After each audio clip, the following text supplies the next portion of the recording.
अस्सलाम वालेकुम नाजरीन। कल आप मेरे किचन बागीचे की सैर तो कर ही चुके हैं, तो आज मैं उसी बागीचे से चंद अज्जा लेकर तो हर दिल अज़ीज़ चटनी बनाऊंगी। तो सबसे पहले हम चुन रहे हैं हरा धनिया हस्बे ज़रूरत, जितनी हमें चटनी की मिकदार चाहिए उतना। उसके अलावा ये हरी थूम, उसके चंद एक पत्ते चुने, और उसके बाद हम चुनेंगे पुदीना। जितनी हमें चटनी की मिकदार चाहिए उसके मुताबिक हम अज्जा शामिल करेंगे चटनी के अंदर। तो अब नाजरीन जी, आप देख रहे हैं कि मैंने ये चीज़ें तैयार कर ली हैं। हरी मिर्चें कटी हुई, और हरा थूम, हरा धनिया, पुदीना, अखरोट, अनारदाना और नमक हस्बे ज़रूरत। और इसके बाद चटनी तैयार करके हम इसमें शामिल करेंगे दही।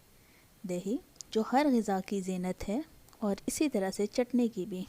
और अब मज़े की बात, ये सारे अज्जा हम डालेंगे खरील के अंदर, जिसको आम ज़ुबान में हावन दस्ता भी कहा जाता है, खरील भी कहा जाता है। तो और हम इसको कूट के तैयार करेंगे। गो के ये मशीनों का दौर है, लेकिन बहरहाल जो मज़ा कूट के चटनी बनाने में है वो ग्राइंड करके बनाने में नहीं है। तो इन तमाम अज्जा को पीसने के बाद कुछ इस तरह की शक्ल आ रही है, ये आप देख रहे हैं। लेकिन अभी ये मुकम्मल तौर पे बारीक नहीं हुई है चटनी, लिहाजा हम इसे दोबारा कूट के, और ये आपके सामने हमने दिखाई आपको, अब ये मुकम्मल बारीक कुटी गई है। इस मौके पर हम इसमें दही शामिल कर देंगे, जो कि हमारी चटनी की ज़ीनत है। और जैसे ही हम सारा दही शामिल कर लेंगे, उसके बाद इस चटनी को हम दस्ते की मदद से ही मसल के चटनी और दही को यकजान कर देंगे।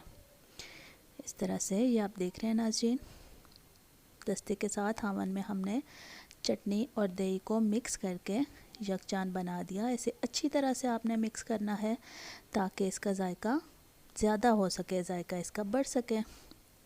तो आप देख रहे हैं कुछ इस तरह की शक्ल आ गई है चटनी के पास। अब ये मुकम्मल तौर पे तैयार हो गई है। अब हम अपनी तैयार चटनी को प्याले में निकाल लेंगे। तो ये हमने चटनी खरील से निकाल के प्याले में डाल दी है। हमारी जायकेदार चटनी तैयार है, जो कि हमारे हर खाने की ज़ीनत है, खा वो चावल हो, खा वो सालन और रोटी हो। ये हर खाने के साथ खाने का मज़ा दुबाला करती है।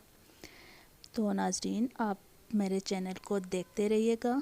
मेरी वीडियो आपको पसंद आए तो उसको लाइक करिएगा, अपने दोस्तों के साथ शेयर करिएगा, और हाँ, मेरे चैनल को सब्सक्राइब ज़रूर करिएगा ताकि मेरा हौसला बढ़े।